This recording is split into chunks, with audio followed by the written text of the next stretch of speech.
So what if I told you that the choices you make every single day, from what you buy to what you believe, aren't really yours?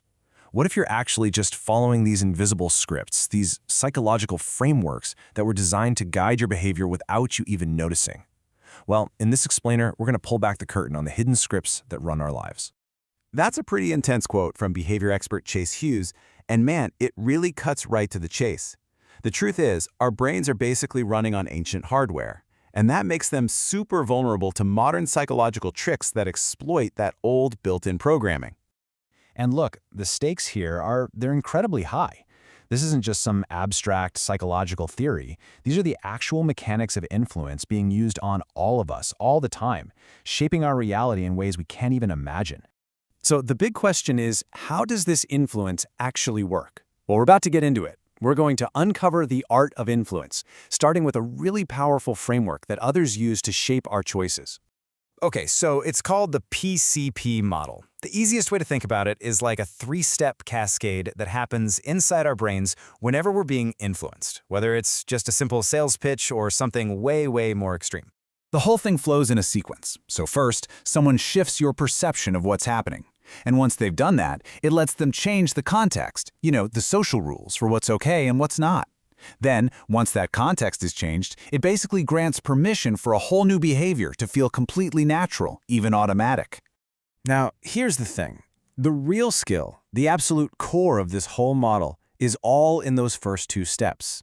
Because if someone can successfully shift your perception and then switch up the context, almost any behavior can follow. Let's look at a couple of pretty jarring real-world examples. This is wow. It's such a tragic but brilliant illustration of the power of context.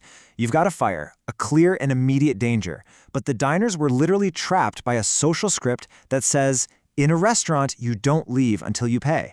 That context completely overrode their most basic survival instinct. So, here's the crucial takeaway. Context defines the rules of the game. It tells us what we are and are not allowed to do. And as we just saw, these rules can be so powerful that they can make us act completely against our own best interests. It's wild. And if you think that's crazy, get a load of this. In this terrifying true story, a hypnotist shifted an officer's perception. He told him, "You are a sheriff," and then completely changed the context. That crowd is a threat. Well, that gave the officer the psychological permission to do something truly unthinkable. It became an automatic response to the new reality that was just handed to him. Okay, so it's not just these external forces trying to write scripts for our lives. We also run on these powerful internal scripts, and a lot of them were written when we were just kids. To really get this, we can look at something called the childhood development triangle. This triangle basically represents three fundamental questions we all had to answer as kids, and our answers formed a blueprint for our adult lives. So think about it for yourself. To make and keep friends, what did you have to do? To feel safe in your home or school, how did you have to act? And to earn rewards or appreciation, what did you feel you had to do? Your answers can reveal some really deep-seated scripts you might still be following today. And here's the key thing to realize. These patterns aren't conscious adult choices we're making.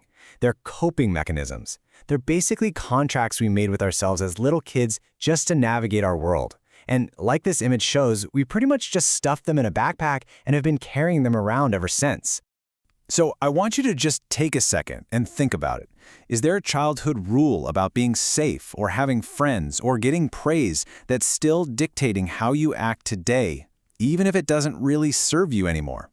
I know this all might sound a little bleak, but here's the good news, and it's really good news. Just understanding these scripts, both the internal ones and the external ones, that's the first step to rewriting them. Awareness itself is the superpower that gives you back control. All right, look at this number, 85%. What on earth could that mean? Well, it's the compliance rate from a famous study that perfectly shows how our internal scripts, especially our sense of who we are, can be hacked. Okay, so check this out. Researchers wanted to get people to put a huge, really ugly "Drive Safe" sign on their front lawn. When they asked directly, almost no one, only 1% agreed. But for another group, they first asked them to put a tiny little sticker in their window. A week later, when they went back and asked that group to put up the giant sign, a whopping 85% said yes. So why the huge difference? Well, that tiny sticker was a micro-commitment that actually changed their identity. They started to see themselves as the kind of person who supports safe driving. That study just so brilliantly illustrates the main point here. It doesn't matter if it's an external attempt to influence you or one of your own childhood contracts. The moment you become aware of the script running in the background, you take away its power. You create a little bit of space where you can actually choose to act differently. So the power isn't about trying to delete these scripts. That's nearly impossible. The real power is just in seeing them for what they are. So now that you can see the scripts, the only question left is, who gets to write the next scene of your story?